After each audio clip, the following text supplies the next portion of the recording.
Okay, let's move on to the next question. Next question क्या है कि x इज 1 kilometre north east of y। तो y कहीं पे सिचुएटेड कर लो, ठीक है।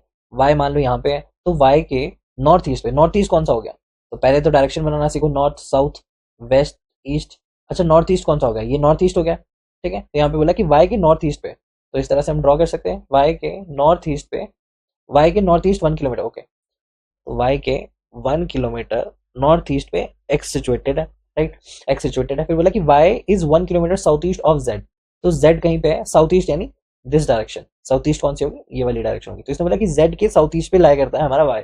तो आई कैन से कि यहाँ पे मान लो कि z जो है, ठीक है, z यहाँ पे, तो इसके साउथ ईस्ट पे लाई कौन करता है, y करता है।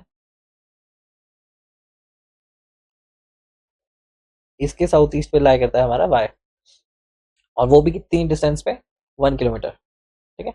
ये हो गया हमारा 1 kilometre. I can say it is 1 kilometre. Now the secondly W is 1 kilometre of west of Z। तो Z के वेस्ट पे, यानी इस साइड को, Z के वेस्ट पे लाई करता है हमारा W। और कितनी डिस्टेंस है यहाँ से, 1 किलोमीटर। सो आई कैन से 1 किलोमीटर पे कौन कौन लाई करता है, W लाई करता है। W हो गया। C is 1 kilometre east of P। अच्छा, P is 1 kilometre south of W। तो W के साउथ पे, यानी W के साउथ पे कौन लाई करता है हमारे, 1 किलोमीटर ऑफ W पे लाई करता है P। और यहाँ पे क्या बोला है कि C is 1 kilometre east of P। तो ईस्ट कौन सा हो गया, this direction. So I can से 1 किलोमीटर ईस्ट ऑफ, ठीक है, 1 किलोमीटर ईस्ट ऑफ P के लाई कौन करता है, C लाई करता है। What is the distance between x and C in kilometre. अच्छा, x और C और के बीच का कितना डिस्टेंस है, इसको मैं रेड से शो करता हूँ।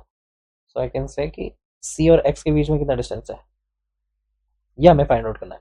तो ये फाइंड आउट करना है, तो किस तरह से फाइंड आउट करेंगे, सबसे पहले हम z to x distance find out कर सकते हैं, ठीक है।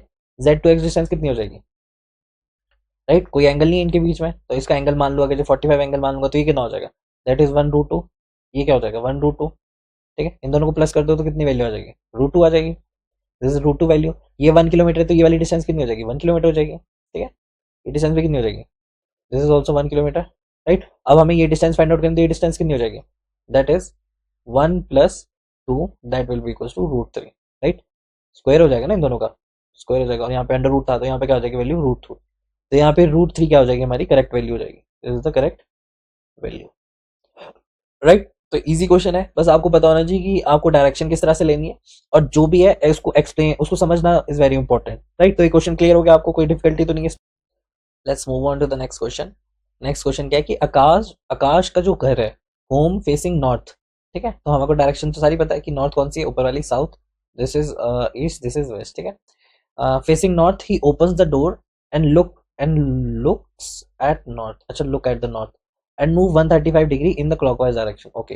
तो क्लॉकवाइज कौन सी होगी, दिस वन। एंटी क्लॉकवाइज कौन सी होगी, ऑपोजिट वन, ठीक है। क्लॉकवाइज को हम पॉजिटिव ले सकते हैं, एंटी क्लॉकवाइज को नेगेटिव ले सकते हैं, ठीक है। ये हमारी साइंस होगी। Clockwise direction then move 180 anti clockwise. अच्छा, इसको ड्रॉ कर लेते हैं, ठीक है। आकाश का जो घर है वो फेसिंग नॉर्थ, ओके। तो मान लो कि ये उसका घर है, उसका जो घर है वो फेस कौन सा कर रहा है, नॉर्थ कर रहा है, ठीक है। तो ये हो गया उसका north. So I can write this is north, ठीक है। आकाश होम का जो घर है, facing north, he open the door, और उसने नॉर्थ को देखा और उसने मूव किया 135 डिग्री एंगल, ओके। तो मान लो कि 135 डिग्री एंगल ये रहा आपका, ठीक है। क्लॉकवाइज लिखा है ना वहाँ पे, 135 डिग्री क्लॉकवाइज, तो 135 डिग्री क्लॉकवाइज घुमा, right, clockwise orientation, okay. And moves 180 anti clockwise. अच्छा, वो क्लॉकवाइज घुमा, तो अब कहाँ पे है वो, now he is over here, right. तो मैं ड्रॉ करता हूँ अच्छे से। So I can say now he is facing this words, ठीक है, 135। फिर उसने बोला कि वो कितना मूव कर रहा है, देन मूव्स 180 डिग्री, ओके। तो 180 डिग्री यानी सेम डिस्टेंस पे 180 डिग्री यहाँ से लेकर यहाँ तक, आई कैन ड्रॉ लाइक दिस। ये हो गया हमारा 180 डिग्री, राइट। एंटी क्लॉकवाइज है ना, वहाँ पे क्वेश्चन में क्या लिखा है कि वो एंटी क्लॉकवाइज 180 डिग्री मूव किया, दैट इज 180 डिग्री, ठीक है। ये क्या है हमारा 180 डिग्री, राइट।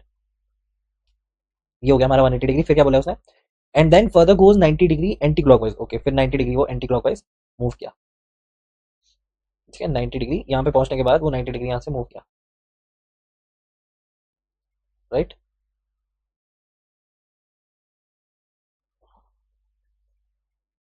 यहाँ पे अच्छे से बनाता हूँ मैं।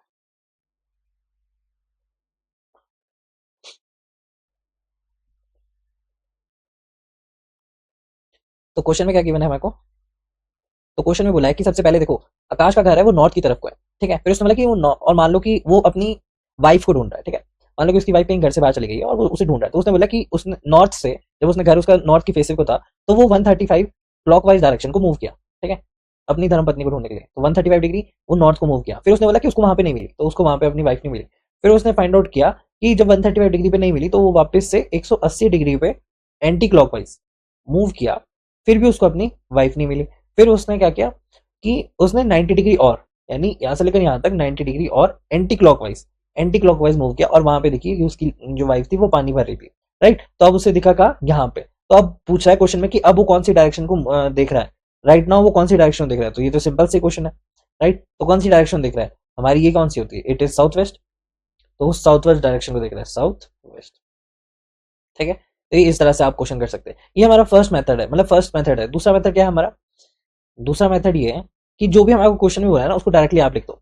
जैसे कि क्लॉकवाइज बोला था, क्लॉकवाइज कितना बोला था, 135 डिग्री। अच्छा, क्लॉकवाइज जो होते हैं वो सारे पॉजिटिव होते हैं, और एंटी क्लॉकवाइज क्या होते हैं, सारे नेगेटिव होते हैं, राइट। तो 135 तो क्लॉकवाइज घुमा, तो हम पॉजिटिव लिखेंगे। फिर माइनस कितना बोला उसने, 180 डिग्री, ठीक है, 180 डिग्री वो घुमा। फिर माइनस और कितना, 90 डिग्री वो घुमा। ओके, अब इन सबको आगे जब मैं माइनस कर दूं तो कितना हो जाएगा, it will be equal to कितना, 270, ठीक है, which will be equal to minus 135 degree. Minus क्या शो कर रहा है यहाँ पे, minus showing anti clockwise, anti clockwise. तो एंटी क्लॉकवाइज लेकिन कहां से? तो सबसे पहले नॉर्थ में उसका घर था, राइट, नॉर्थ में उसका घर था।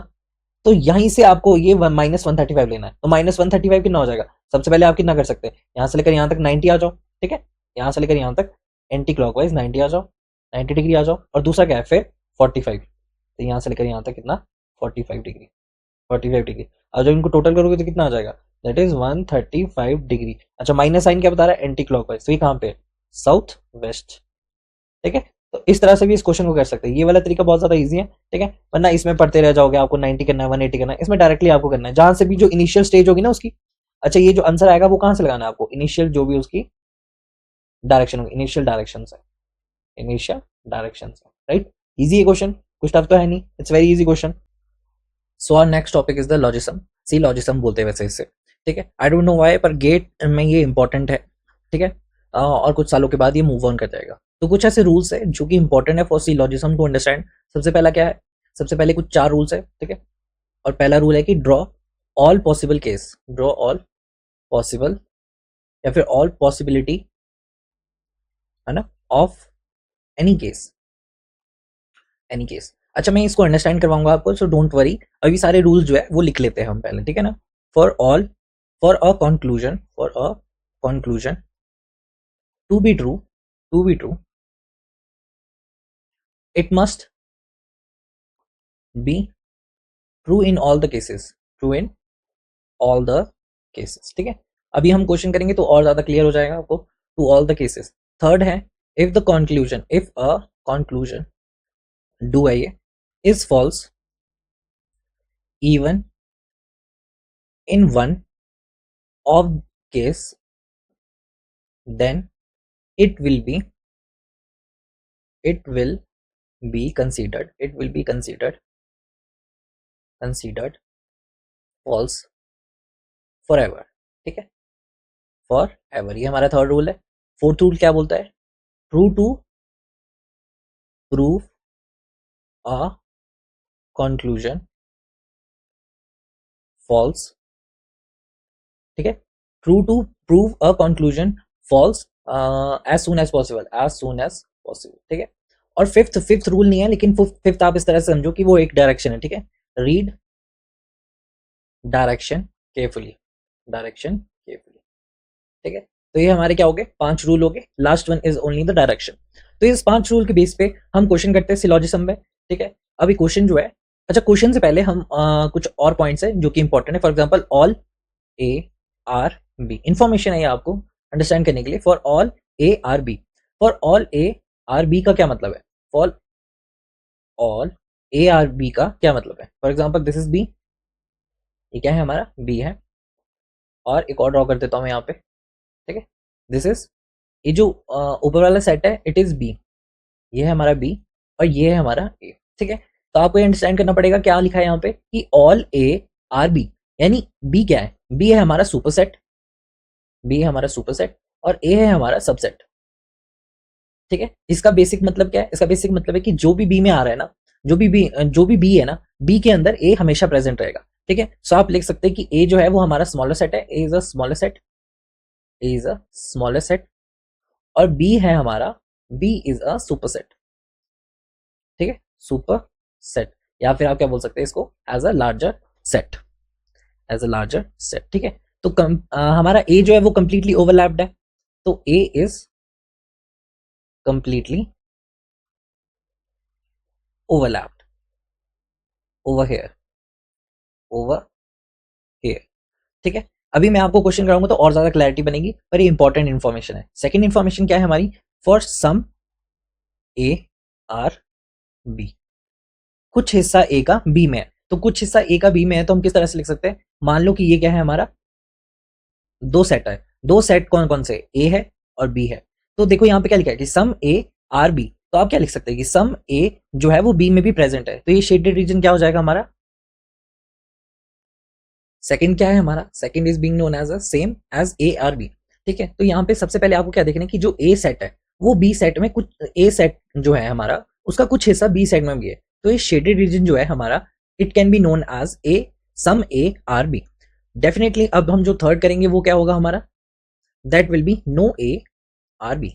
इसका मतलब क्या है कि दोनों जो भी सेट है हमारे, ए सेट है बी सेट है, ठीक है, आई कैन से कि ये ए सेट है और ये बी सेट है, इन दोनों में कोई भी रिलेशन नहीं है, तो आप लिख सकते हैं कि A and B are disjoint, A and B have to be disjoint. ठीक है, तो ये कुछ इंपॉर्टेंट पॉइंट है, जो कि 3 पॉइंट्स है जो कि मैंने आपको बताया।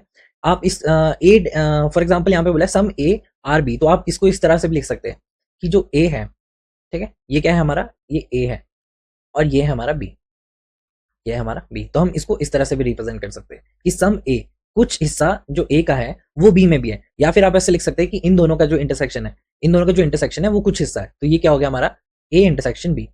ठीक है, सिमिलरली आप इसको इस तरह से भी रिप्रेजेंट कर सकते हैं।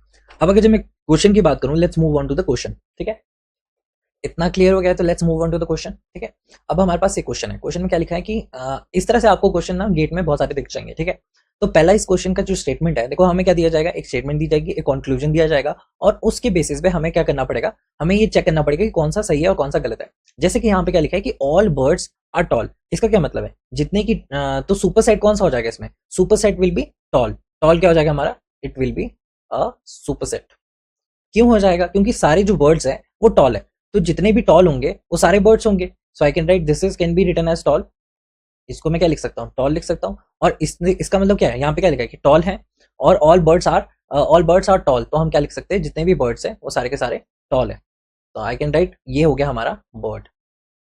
ठीक है, ये हमारी स्टेटमेंट 1 क्लेरिफाई करती है। दूसरा क्या बोलती है कि सम टॉल आर हेन, सम टॉल आर हेन्स, अभी ना स्टेटमेंट फर्स्ट से कनेक्टेड नहीं है। ठीक है, तो आप क्या लिख सकते हैं, अगर फर्स्ट से कनेक्टेड हो भी सकती है नहीं भी हो सकती है, तो ये हमें फाइंड आउट करना है। तो दूसरा क्या हो रहा है कि सम टॉल आर हेन्स, तो ये हमारा कौन सा हो गया, ये हमारा टॉल हो गया।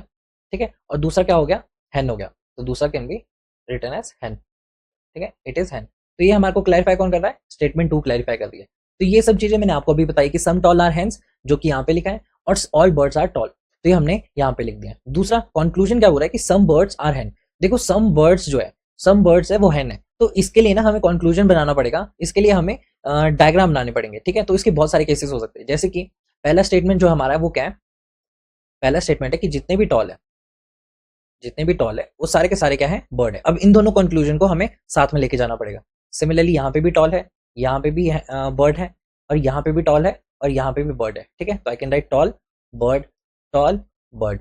ठीक है, नाउ नेक्स्ट वन इज क्या कि सम बर्ड्स आर हैन, कुछ बर्ड्स जो है वो हैन है, तो कुछ बर्ड्स वो हैन है, तो इसका मतलब क्या हो सकता है कि पहला तो ये हो सकता है कि देखो कुछ हैंस जो है वो टॉल है, डेफिनेटली। दूसरा क्या हो सकता है, इन दोनों को ओवरलैप कर रहा हो, या फिर तीसरा क्या हो सकता है कि टोटली इसके अंदर लैप कर रहा हो। सो आई कैन राइट, ये तीनों आपको क्लैरिफाई हो गए ना, समझ आ रहे हैं ना। इसको मैं अलग कलर से ड्रॉ करता हूँ, चलो ठीक है, इसको मैं अलग कलर से ड्रॉ करता हूँ,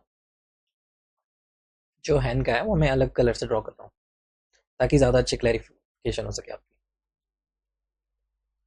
ठीक है, तो हमारे पास ये जो पिंक वाला है ये है हमारा हैंड, दिस इज हैंड। तो ये 3 केसेस बना दिए मैंने, और तीनों केसेस में क्या देखना है हमें कि सम बर्ड्स आर हैंड, तो इसमें तो बिल्कुल क्लियर है कि सम बर्ड्स क्या है, फर्स्ट जो भी हमारा कंक्लूजन, अच्छा यहाँ पे क्या लिखा है, इफ ओनली कंक्लूजन, तो हम कंक्लूजन को ही देख रहे हैं, ठीक है, if only conclusion one follows, तो यहाँ पे लिखा है सम बर्ड्स आर हैन, तो ये हर केस में क्लियर हो रहा है, राइट। क्या लिखा है यहाँ पे, यहाँ पे लिखा है कि सम बर्ड्स जो है वो हैन है, तो इस केस में तो ये क्लैरिफाई नहीं हो रहा है, राइट। अगर जब हम ध्यान से देखें तो आई कैन से कि सम बर्ड्स आर हैन, तो ये तो गलत हो रहा है, क्यों, क्योंकि बर्ड्स और हैन के बीच में कोई रिलेशन नहीं है। सम बर्ड्स आर हैन बिल्कुल सही, ये बिल्कुल सही है, सम बर्ड्स आर हैन तो ये भी बिल्कुल सही है, लेकिन हमने जो पॉइंट नंबर बताया था, देखो हमने पॉइंट नंबर कौन से बताए थे कि for a conclusion to be true, क्या लिखा है यहाँ पे, for a conclusion to be true it must be true in all the cases, if a conclusion is false even in one of the cases then it will be considered false forever। तो यानी हम बोल सकते हैं by this I can से कि पहला जो स्टेट हमारा कंक्लूजन है वो गलत है, क्यों गलत है, क्योंकि किसी एक भी केस में अगर जो हमारा कंक्लूजन गलत हो जाता है तो वो हर केस में वो हमेशा क्या रहेगा, फॉल्स रहेगा, तो हम कभी ये नहीं बोल सकते कि जो कंक्लूजन वन है वो हमेशा फॉलो कर रहा है, तो ये भी गलत हो जाएगा। सेकंड यहाँ पे भी क्या है, इफ बोथ फॉलोज, तो ये बोथ वाला भी कैंसिल हो जाएगा, ठीक है। अब हमें फाइंड आउट करना है दूसरा केस क्या है कि सम हेंस, कुछ हेंस जो है वो टॉल है, तो हम ये देखते हैं कि कुछ हेंस तो टॉल है, कुछ हेंस तो टॉल है, कुछ हेंस तो टॉल है, तो ये बिल्कुल सब में बिल्कुल क्लियरिफाई हो रहा है, तो आई कैन से कि 2 जो है बिल्कुल सही है, so I can write only 2 will be following, तो ये हमारा क्या हो जाएगा, आंसर हो जाएगा, ठीक है। आपको अंडरस्टैंड हुआ, नहीं हुआ तो हम एक और क्वेश्चन करते हैं, ठीक है, राइट। तो move on to the next question. Next question क्या है कि most teacher are boys, so हम क्या बना सकते हैं, मोस्ट टीचर आर बॉयज, हम यहाँ पे लिख सकते हैं कि जो मोस्ट टीचर लिख दिया, जैसे कि यहाँ पे मैं आपको अभी एक्सप्लेन करता हूँ, दिस इज टीचर और ये क्या है बॉयज, ठीक है। यहाँ पे क्या बोला, मोस्ट टीचर, ज्यादा से ज्यादा टीचर जो है वो बॉयज है, सो अगर जब मैं इसे टीचर बोलूं तो इससे मैं बॉयज बोलूं, तो इनका जो ये भी इंटरसेक्शन होगा ना, मोस्ट हो या फिर सम हो, इन दोनों का मतलब ना सेम होता है, ठीक है। इन क्वेश्चंस में क्या है कि most is equivalent to some, ठीक है।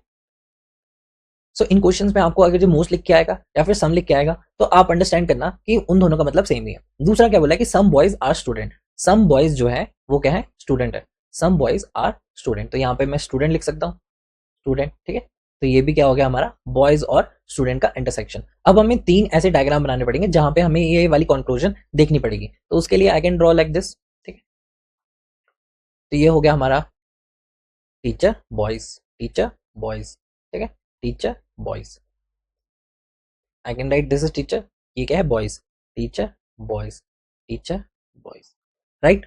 अब केस क्या है हमारे पास कि सम स्टूडेंट्स जो है वो बॉयज है, तो सम स्टूडेंट बॉयज है, तो हमारे को ये सब में बनाना पड़ेगा, जैसे कि आई कैन ड्रॉ लाइक दिस, ये हमारा स्टूडेंट है, ठीक है। अब मान लो कि वो दोनों के साथ इंटरसेक्शन कर रहा है या फिर वो टोटली किस पे कर रहा है, आई कैन ड्रॉ ये टॉय, ये हमारा टीचर है, तो यहाँ पे हम इस तरह से ड्रॉ कर सकते हैं, सो आई कैन से राइट, ये पूरा इसको ओवरलैप कर रहा है, ठीक है। तो आई कैन से कि ये कौन सा वाला केस हो गया, ये हमारा हो गया स्टूडेंट का, ये हो गया स्टूडेंट का और ये भी हो गया हमारा स्टूडेंट का। तो अब देखते हैं कौन सा वाला सही है। सम स्टूडेंट्स जो है वो बॉयज है, सम स्टूडेंट्स क्या है हमारे बॉयज है, तो यहाँ पे सारे स्टूडेंट्स बॉयज हैं, बिल्कुल सही। यहाँ पे भी कुछ सम है ना, सम मतलब कुछ, तो बॉयज और स्टूडेंट, बॉयज और स्टूडेंट, बॉयज और स्टूडेंट, तो फर्स्ट तो फॉलो कर रहा है, हमारा जो फर्स्ट है वो तो फॉलो कर रहा है, right. Let's take a peek on the second one. Second क्या है, सम टीचर आर स्टूडेंट, तो सम टीचर आर स्टूडेंट, तो ये तो पहले में ही रॉन्ग हो गया, जो रॉन्ग हो गया एक में उसमें बाकी में देखने की जरूरत नहीं है, क्योंकि इतना टाइम नहीं होता ना गेट में कि आप ये सब भी चेक करो, तो आई कैन से कि ओनली वन फॉलोज, तो first one will be the answer. Clear हो गया जिस तरह से मैंने आपको बताया, आपको क्लैरिफिकेशन मिल गई। मैंने बोला कि मोस्ट टीचर जो है वो बॉयज है, तो आपको इस तरह से ड्रॉ करना है। अब इसके 3 केसेस हो सकते हैं, 3 केसेस क्या हो सकते हैं, या तो वो बॉयज को कवर अप कर रहा है, या फिर वो दोनों को कवर अप कर रहा है, या फिर टोटली जो टीचर को कवर अप कर रहा है, तो ये हमारे 3 ही केसेस हो सकते हैं इस केस में, right. Okay, let's move on to the next question. अब नेक्स्ट क्वेश्चन क्या है हमारे पास कि all film stars are playback singer, तो हम किस तरह से बोल सकते हैं, इसमें सुपर सेट कौन सा हो जाएगा, देखो ऑल फिल्म स्टार्स जो है वो सारे के सारे प्लेबैक सिंगर है, तो प्लेबैक सिंगर हमारा सुपर सेट हो जाएगा, राइट। और दूसरा क्या है, all film directors are film star, तो जितने भी फिल्म डायरेक्टर है वो क्या है, फिल्म स्टार है, राइट। तो हम क्या लिख सकते हैं कि सुपर सेट हमारा प्लेबैक सिंगर है, प्लेबैक सिंगर, ठीक है, प्लेबैक सिंगर। फिर उसके बाद क्या है, दूसरा है film star, it's a film star. और लास्ट वाला क्या है, फिल्म डायरेक्टर, एफडी, एफडी से रिप्रेजेंट कर सकता हूँ, राइट। अच्छा यहाँ पे क्या conclusion, all film directors are playback, तो यहाँ पे बोला कि all film directors are playback singers, right.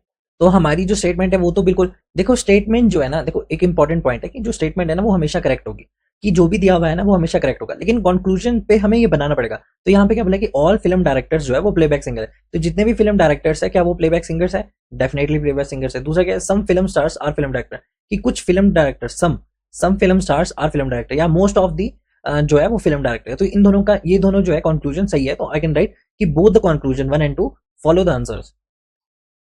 Now move on to the next question. Next question क्या बोल रहा है हमारे को कि जितने भी मैन है, all man are married and some man are educated, और फिर हमें कुछ कंक्लूजन भी दे रखा है। तो I can draw like this, इनका मैं ड्रॉ करता हूँ।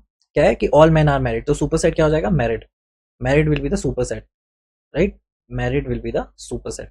Married, all man are married, तो हम सारे के सारे लड़के जो है वो मैरिड है, दिस इज मैन, राइट। फिर क्या बोला है कि सम मैन आर एजुकेटेड, तो कुछ मैन जो है वो एजुकेटेड है, दिस इज एजुकेटेड, राइट। तो ये हमें स्टेटमेंट में बोला है। देखो इंपॉर्टेंट पॉइंट क्या है यहाँ पे कि ऑल जो है ना वो हमें एश्योरिटी देता है कि सम तो होंगे ही प्रेजेंट, तो हम लिख सकते हैं कि ऑल विल ऑलवेज, ठीक है, guarantee some, but vice versa is not true, but vice versa is not true, ठीक है। तो ये इंपॉर्टेंट पॉइंट है, इसे नोट में लिख दो आपने कि जो ऑल है ना वो ये हमेशा श्योरिटी देगा कि सम तो प्रेजेंट होगा ही उसमें, बट सम जो है वो कभी श्योरिटी नहीं देगा कि ऑल होगा उसमें कि नहीं, ठीक है। तो यहाँ पे क्वेश्चन क्या है हमारे पास कि सम मैन जो है वो एजुकेटेड है, सम मैन आर एजुकेटेड, ये तो बिल्कुल क्लियर है। अगर मैं एक और ड्रॉ करूँ यहाँ पे तो आई कैन से दिस इज मैरिड, राइट, और ये है मैन, ये है हमारा मैन, और ये जो एजुकेटेड है, एजुकेटेड भी इसी के अंदर आ गया, ठीक है, एजुकेटेड भी इसके अंदर आ गया, ठीक है। तो आई कैन राइट यहाँ पे क्या लिख सकता हूँ मैं कि वो मैरिड तो है, ठीक है, ये एजुकेटेड है और ये है मैन, ठीक है, ये दो केस ही बनेंगे इसके। तो इन दो केस में क्या देखना है हमें, इन कंक्लूजन सही है कि नहीं है। तो सम मैन और एजुकेटेड बिल्कुल करेक्ट, दोनों में बिल्कुल करेक्ट है। सम मैन जो है वो एजुकेटेड है, सम मैन जो है वो एजुकेटेड है in both the cases. Some educated are married, तो सम एजुकेटेड जो है वो मैरिड है, यहाँ पे भी सही है, यहाँ पे भी सही है, तो ये दोनों सही हो जाएंगे, तो हमारा C will be the answer, right.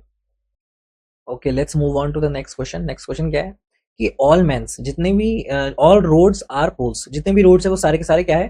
Poles है। ऑल रोड्स आर पोल्स, तो पोल्स क्या हो जाएगा? सुपर सेट हो जाएगा। No poles a house, no poles a house, तो हम क्या बोल सकते हैं कि यहाँ पे हमें गिवन क्या है कि जितने भी पोल्स है, जितने भी हमारे पोल्स है वो के सारे सारे क्या है हमारे, वो हमारे रोड है, वो हमारे रोड है, राइट। और इसने बोला कि no pole is a house, तो इसको हम अलग बनाएंगे, तो यहाँ पे हो गया हाउस, ठीक है। सो ये हमारे दो स्टेटमेंट थी जो हमने बना दी यहाँ पे। Some roads are house, some road are house, तो ये तो गलत हो गया। Some house are pole, some house are pole, वैसे ये दोनों ही गलत हो जाएंगे। क्यों? क्योंकि इसका पोल्स का और हाउस का कोई कनेक्शन नहीं है। जब इन दोनों का कोई कनेक्शन ही नहीं है तो आई कैन नॉट राइट कि सम रोड, जब रोड जो है वो पोल्स में आ रहा है तो वो हाउस के साथ बिल्कुल कनेक्टेड होगा, तो ये बिल्कुल गलत है। तो यानी डी इसका आंसर हो जाएगा, ठीक है, D will be the answer, कि ना तो एक फॉलो कर रहा है ना तो दूसरा फॉलो कर रहा है। Let's move on to the next question. Next question क्या बोलता है हमको कि all flowers are true, all flowers are tree, sorry, तो जितने भी फ्लावर्स है वो क्या है? ट्री है। No fruit is a tree, no fruit is a tree है यहाँ पे, no fruit is a tree, तो हम फ्रूट को हम अलग बनाएंगे। तो ये दोनों स्टेटमेंट हमने बिल्कुल करेक्टली ड्रॉ कर दिया। सो आई कैन से ये क्या हो गया हमारा? ट्री हो गया, और दूसरा क्या हो गया हमारा? फ्लावर हो गया, इट्स अ फ्लावर। और यहाँ पे क्या? No fruit is a tree, no fruit is a tree, तो ये दोनों स्टेटमेंट हमने लिख दी। सेकंड क्या है? No fruit is a flower, no fruit is a flower, बिल्कुल correct. Second, some tree are flower, some tree are flower, ये भी बिल्कुल करेक्ट हो गया कि कुछ ट्री जो है वो फ्लावर है। अब इसके ऊपर ओवरलैप करो चाहे जो भी करो, ये दोनों करेक्ट हो जाएंगे। तो आंसर क्या हो जाएगा हमारा? C will be the answer. सी क्या है? 1 and 2 बोथ फॉलो, ठीक है। तो ये हमारा क्या हो गया? लास्ट क्वेश्चन हो गया। अब हम आगे बढ़ते हैं। नेक्स्ट जो इंपॉर्टेंट है कि किसी भी क्वेश्चन में देखो ये सब तो सेम ही रहेगा, ठीक है, और 1 2 3 ये सब फॉलो करेंगे। बेसिकली जो इंपॉर्टेंट पॉइंट होता है ना यहाँ पे कि कई क्वेश्चनों में ईदर लिखा हो जाता है। अब इस ईदर का मतलब जिसको नहीं पता होगा वो तो डायरेक्टली क्या करेगा? 1 फॉलो 2 फॉलो या फिर नाइदर फॉलो कर देगा। ईदर का मतलब होता है कि या तो स्टेटमेंट 1, या तो स्टेटमेंट जो है हमारी स्टेटमेंट, या तो कंक्लूजन 1 या तो कंक्लूजन 1 सही होगा, ठीक है, या फिर कंक्लूजन 2 गलत होगा, ठीक है। और ये ना हर केस में क्या रहेगा? सेम रहेगा। अब मैं अभी ये समझ नहीं आएगा, अभी मैं आपको कराता हूं तो अब आपको समझ आएगा। देखो यहाँ पे क्या क्वेश्चन में लिखा है कि यहाँ पे लिखा है कि सम बुक्स आर टेबल, तो टेबल हमारा क्या? सम टेबल, ये हमारा टेबल हो गया, तो यहाँ पे हमारा क्या हो गया? बुक हो गया। सम बुक, यहाँ पे क्या लिखा है? सम बुक्स जो है वो टेबल है और सम टेबल जो है वो मिरर है, तो I can draw like this, ये क्या हो जाएगा हमारा? Mirror, right. तो ये हो जाएगा हमारा मिरर। ये हो गया हमारा मिरर। तो ये स्टेटमेंट हमने पूरी करेक्टली लिख दी है। अब इस क्वेश्चन में हमें क्या देखना है कि सम मिरर्स जो है वो बुक है। अच्छा, इसके तीन कंक्लूजन बनाने, तो I can draw like this कि ये हमारा हो गया टेबल, तो ये हो गया हमारा, यहाँ पे मैं अगर जो बुक बनाऊं ये हमारा बुक हो गया। और सेकंड जो है हमारा वो केस क्या है कि बुक और टेबल दोनों ही है इस केस में, ठीक है, बुक और टेबल दोनों ही है। तो अगर जिसको मैं अच्छे से ड्रॉ करूं तो I can draw like this,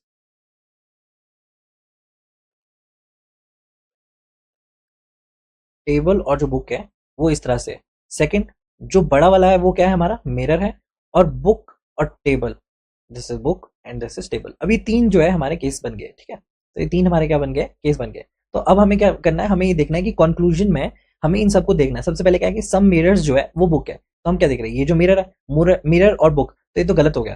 तो फर्स्ट वाला हमारा इनकरेक्ट हो गया, first conclusion was incorrect. Second क्या है, no book is a mirror, तो बुक जो है वो मिरर नहीं है, तो बिल्कुल सही, ये हमारा कंक्लूजन सही हो गया, कंक्लूजन टू जो है हमारा सही हो गया। अब मैंने क्या बोला था, जब इधर आ जाता है ना क्वेश्चन में, तो स्टेटमेंट वन और स्टेटमेंट टू, या फिर कंक्लूजन वन या कंक्लूजन टू, इन यही वाली चीज होनी चाहिए कि एक एक सही होना चाहिए, दूसरा गलत होना चाहिए, और ये ना हर केस में फॉलो अप होना चाहिए।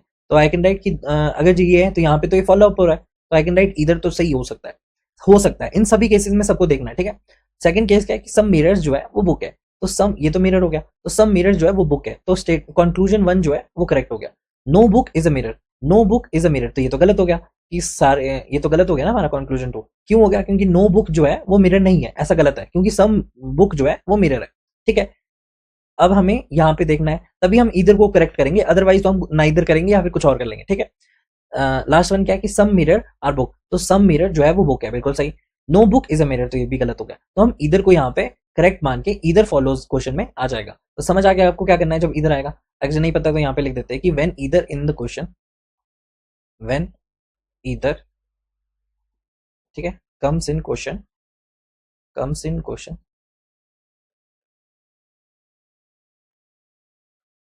Only one conclusion, only one conclusion, है ना, मस्ट बी ट्रू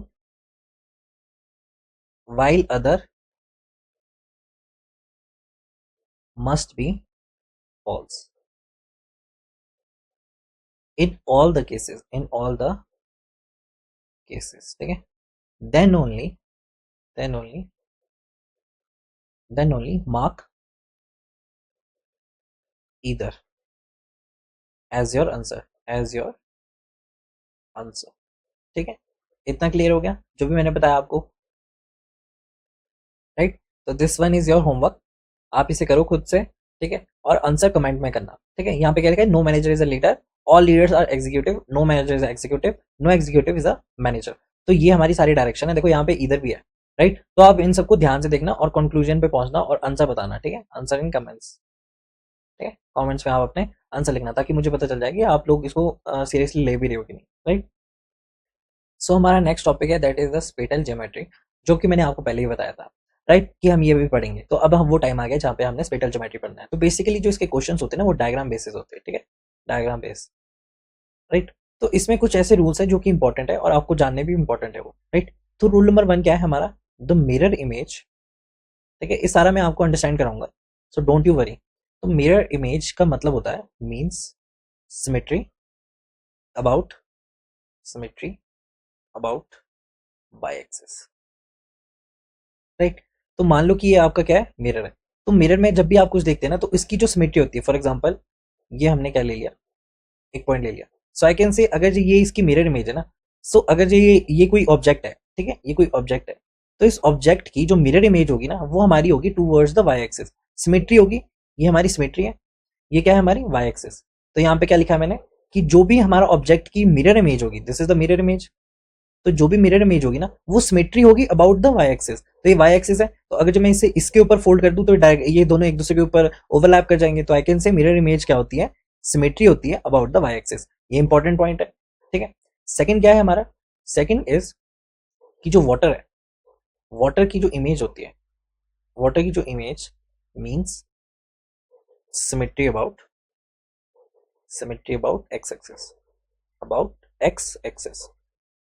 अब इसका क्या मतलब है, देखो पानी जो होता है वो इस तरह से होगा, राइट, पानी है, this is water, this is water, और वाटर के ऊपर मान लो कि ये हमारा कोई ऑब्जेक्ट है, ठीक है, तो इस ऑब्जेक्ट की जो वाटर पे इमेज बनेगी वो किस पे बनेगी, it will B symmetry about x axis, ठीक है। हॉरिजॉन्टल में क्या लेते हैं हम, एक्स एक्सिस, और वर्टिकल में क्या लेते हैं, वाई एक्सिस। तो अगर जब मैं इसको इसके ऊपर ओवरलैप करूंगा तो ये दोनों एक दूसरे के ऊपर ओवरलैप हो जाएंगे, तो हम बोल सकते हैं कि जो वाटर इमेज होती है ना उसका मतलब होता है symmetry about x axis, right. तो यहाँ पे अगर जब मैं थर्ड पॉइंट लिखूं तो थर्ड पॉइंट क्या हो जाएगा, मिरर इमेज, जो भी मिरर इमेज है about x axis, about x axis means mirror image about x axis, x axis कौन सी होगी, ये वाली एक्सिस होगी, तो हम क्या बोल सकते हैं, वो हमारी क्या हो जाएगी, water image, it will B water image, right. तो ये पता लग गया आपको, मैंने 3 पॉइंट बताया आपको, 3 पॉइंट इज वेरी इंपॉर्टेंट। देखो कि मिरर इमेज जो है वो सिमेट्री होगी about the Y axis, water image जो है वो सिमेट्री होगी अबाउट द एक्स एक्सिस, और जो मिरर इमेज है अबाउट द एक्स एक्सिस वो क्या होती है, वाटर इमेज होती है, यानी इससे कॉरेस्पॉन्ड टू दिस है। बेशक आप उसको थर्ड पॉइंट ना लिख के इसको आप सेकंड ए लिख सकते हो, ठीक है। तो ये क्या हो जाएगा हमारा, इसी से रिलेटेड है, it is related to this. तो इससे रिलेटेड आपको सारी चीजें मैंने आपको बता दी, ठीक है। अब now move on to the question. अब इससे स्पेटल ज्योमेट्री से क्वेश्चन किस तरह से आते हैं ये देख लो। यहाँ पे क्या बोला कि what is the minimum number, यहाँ पे क्या लिखा है मिनिमम, तो minimum means important, minimum number of a different colours, अच्छा कलर्स बोला है, required to paint the figure such that no two adjacent region have the same colour. तो no two adjacent have the same colour, तो ऐसे कितने minimum colours हम use कर सकते हैं इसको फिलअप करने के लिए। तो बेसिकली इन क्वेश्चंस पे हम रिपीटेशन कर सकते हैं, ठीक है। फॉर एग्जांपल जैसे कि यहाँ पे बोला है कि हमें फिल करने हैं ये सारे के सारे, वो भी मिनिमम नंबर ऑफ कलर से, minimum number of a colour से हमें इसे फिल करना है। अच्छा minimum number of a colour है, दूसरा क्या है कि no two adjacent, no two adjacent region can have a same colour, यहाँ पे लिखा है no two adjacent region have the same colour. तो सबसे पहले कोई भी कलर ले लो, कोई भी, पूरे कलर जो भी होते हैं हमारे यहाँ पे कोई भी कलर ले सकते हैं। तो फर्स्ट ऑफ ऑल अगर जब मैं यहाँ पे ऑरेंज लूँ, ठीक है, मान लो कि मैंने यहाँ पे क्या ले लिया, ऑरेंज ले लिया, तो सेकंड जो हमारा वो होगा इसमें कभी मैं ऑरेंज नहीं ले सकता। तो अगर जो मान लो मैंने इसमें फर्स्ट में क्या ले लिया, इसमें मैंने ऑरेंज ले लिया, अब सेकंड में मैं कौन सा लूँ, कौन सा, यहाँ पे कोई सा भी ले लो, ग्रीन ले लिया, ठीक है। तो हम यहाँ पे रिपीट कर सकते हैं, ग्रीन ग्रीन आ गया पूरा, तो no two adjacent region will have the same colour, ये भी बिल्कुल सही हो गया। दूसरा, अब यहाँ पे मैं ऑरेंज ले सकता हूँ, डेफिनेटली मैं यहाँ पे ऑरेंज ले सकता हूँ। क्यों ले सकता हूँ मैं डेफिनेटली ऑरेंज यहाँ पे, क्योंकि यहाँ पे हमने ऑरेंज लिया और ये दोनों एडजेसेंट नहीं है, यानी साथ साथ चिपके हुए नहीं है ये, so I can write orange over here, ठीक है। ऑरेंज में कहाँ ले सकता हूँ, यहाँ पे भी मैं ऑरेंज ले सकता हूँ, ठीक है। अब इसकी जो सेकंड रो है क्या यहाँ पे मैं ऑरेंज ले सकता हूँ, तो नहीं, यहाँ पे मैं ऑरेंज नहीं ले सकता, क्यों, क्योंकि यहाँ पे क्या हो जाएगा, there will be two adjacent region जिसके पास सेम कलर होगा, ठीक है। तो यहाँ पे कोई सा भी कलर ले लो, यहाँ पे मैं ग्रीन ले सकता हूँ, नहीं ले सकता, क्यों, क्योंकि ग्रीन और ये दोनों क्या हो जाएंगे, एडजेसेंट हो जाएंगे। तो यहाँ पे कुछ भी ले लो, आप ब्लू ले लो, ठीक है, मान लो आपने ब्लू कलर ले लिया, यहाँ पे भी ब्लू कलर ले लिया, ठीक है। अब आप रिपीट करो कोई सा भी कलर, अभी यहाँ पे आपने क्या ऑरेंज किया, तो क्या यहाँ पे हम ऑरेंज ले सकते हैं, नहीं ले सकते। क्या यहाँ पे हम ब्लू ले सकते हैं, इस पूरे रीजन में ब्लू ले सकते हैं, नहीं, क्योंकि एडजस्टेंट क्या हो जाएगा, सेम हो जाएगा। लेकिन हम यहाँ पे क्या ले सकते हैं, ग्रीन ले सकते हैं। तो आई कैन से कि इस पूरे में हम क्या लेंगे, ग्रीन लेंगे, और सेम चीज हम रिपीट कर देंगे इसमें वापस से। सेम चीज रिपीट क्या करेंगे कि देखो हमने यहाँ पे ग्रीन लिया था, ग्रीन के बाहर क्या है, यहाँ पे ऑरेंज है, यहाँ पे ब्लू है, यहाँ पे ऑरेंज है, यहाँ पे ब्लू है, यहाँ पे क्या हो जाएगा, ऑरेंज हो जाएगा, और no adjacent will be same. तो हम कौन से लिया, हमने ऑरेंज लिया, ग्रीन लिया, और कौन सा लिया हमने, ब्लू लिया।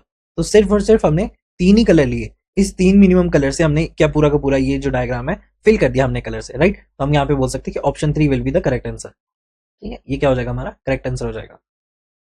Now move on to the next question. Next question क्या है हमारा, स्पेटल ज्योमेट्री का, कि देखो यहाँ पे गिवन है और हमें बोला है कि इसे फिलअप करना है, कि नेक्स्ट कौन सा वाला आएगा। तो आप खुद इसे पॉज करके देखो और अज्यूम करो कि भाई आपको ये आता है, ठीक है। तो बेसिकली इसको अगर नहीं पता चल रहा है तो यहाँ पे देखो कि अगर इसे सॉल्व करना है तो इजी वे, तो सबसे पहले तो एक नॉर्मल वे देख लेते हैं कि इस तरह से एंटी क्लॉकवाइज, ये भी हमारा एंटी क्लॉकवाइज, ये भी हमारा एंटी क्लॉकवाइज, और अगला कौन सा था, एंटी क्लॉकवाइज था, ठीक है।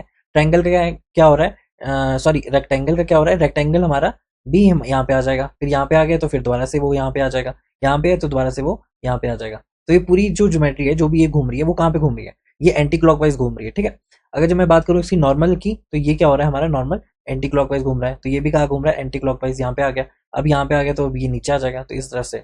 दूसरा ये जो है हमारा triangle, up downward, up downward, तो यहाँ पे क्या आ जाएगा हमारा, यहाँ पे आ जाएगा अप, ठीक है। तो यहाँ पे सिर्फ और सिर्फ 2 ही ऐसे हैं जहाँ पे सेम हो सकते हैं। फॉर एग्जाम्पल यहाँ से अभी यहाँ पे पहुंच गया है, तो नेक्स्ट कौन सा हो जाएगा, नेक्स्ट अगर हमें ड्रॉ करना है तो ये नीचे आ जाएगा और ये ऊपर आ जाएगा। तो आई कैन ड्रॉ कि यहाँ पे ये ट्रायंगल आ जाएगा, ठीक है, और यहाँ पे शेडेड वाला सर्कल आ जाएगा और यहाँ पे नॉर्मल सर्कल आ जाएगा। तो यहाँ पे देखना है हमें क्वेश्चन में कौन कौन से है, तो ये और ये ए और बी ही है जो सेम है, बिल्कुल है ना, ठीक है। बाकी तो सब रॉन्ग है, सी डी तो रॉन्ग है क्योंकि यहाँ पे तो उल्टा आ रहा है, ठीक है, इस वजह से ये दोनों रॉन्ग है। तो बेसिकली हमने इन दोनों का निकाल दिया। अब नाउ ए और सी में हमें देखना है कैसे पता चलेगा यहाँ पे क्या हो रहा है, कि एक अपवर्ड ट्रायंगल है, फिर वो किस पे घूम रहा है, अपवर्ड ट्रायंगल है, और अपवर्ड ट्रायंगल किस तरह से घूम रहा है, वो यहाँ पे आ रहा है। अब यहाँ पे आ गया तो वो कहाँ आ रहा है, यहाँ पे आ रहा है, यहाँ पे आ रहा है तो फिर वो कहाँ को गया, यहाँ को गया।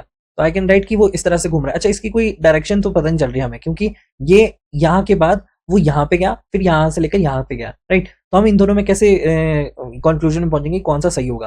तो हम इस कंक्लूजन में ये पहुंचेंगे कि देखो यहाँ पे अपवर्ड है, तो आई कैन राइट ये क्या है, अपवर्ड डायरेक्शन में, ये क्या है, डाउनवर्ड डायरेक्शन में, ये क्या है, अपवर्ड डायरेक्शन में, फिर क्या है हमारा, अपवर्ड डायरेक्शन में, फिर है हमारा डाउनवर्ड डायरेक्शन में, फिर नेक्स्ट क्या होना चाहिए, वो अपवर्ड डायरेक्शन में होना चाहिए, वो अपवर्ड डायरेक्शन में होना चाहिए। तो इन दोनों में से अपवर्ड डायरेक्शन में कौन सा है, सो यहाँ पे क्या है, ये अपवर्ड डायरेक्शन में, और ये क्या है, डाउनवर्ड डायरेक्शन में। तो ये गलत हो जाएगा, तो A will be the right answer for this question. तो ये समझ में आ गया किस तरह से करना है, ठीक है। या फिर आप ऐसे बोलो कि अपवर्ड, अपवर्ड के बाद डाउनवर्ड आ रहा है, तो यहाँ पे अपवर्ड है, अपवर्ड के बाद डाउनवर्ड आ रहा है, डाउनवर्ड के बाद क्या आएगा, अपवर्ड आएगा। इतना क्लियर हो गया। हाँ, जो शेडेड रीजन है वो किसके साथ चेंज हो रहा है, ट्रायंगल रेक्टेंगल के साथ चेंज हो रहा है। तो shaded region triangle, shaded region जो है वो किसके साथ चेंज हो रहा है, यहाँ पे देखो शेडेड किसके साथ कन्वर्ट हो रहा है, वो रेक्टेंगल को कन्वर्ट हो रहा है। तो आई कैन राइट कि जो शेडेड है वो नेक्स्ट कितना आना चाहिए, रेक्टेंगल आना चाहिए। तो ये भी क्लियर हो गया, इस तरह से करना है। और जो रेक्टेंगल है वो किस पे आ रहा है, नॉन शेडेड सर्कल पे आ रहा है। तो रेक्टेंगल किस पे आएगा, नॉन शेडेड सर्कल पे आएगा। और जो नॉन शेडेड सर्कल है वो किस पे आ रहा है, यहाँ पे देखो नॉन शेडेड सर्कल आ रहा है शेडेड सर्कल पे, यहाँ पे शेडेड सर्कल। तो इस तरह से इसमें बहुत सारे तरीके आप खुद भी निकाल लोगे अपने तरीके से कि किस तरह से आपको इन्हें सॉल्व करना है, ठीक है। तो ये इजी मेथड है स्पेटल ज्योमेट्री का। ये सारी जो चीजें ये आपकी रीजनिंग में आ जाती है, एप्टीट्यूड में आ जाती है, जो कि आपको इजीली कन्वर्ट कर सकते हैं किसी भी क्वेश्चन को अपने आंसर में। बस आपको क्लैरिफाई ये करना है कि आपको ध्यान देखना है कि कोई भी क्वेश्चन किस तरह से सॉल्व होता है।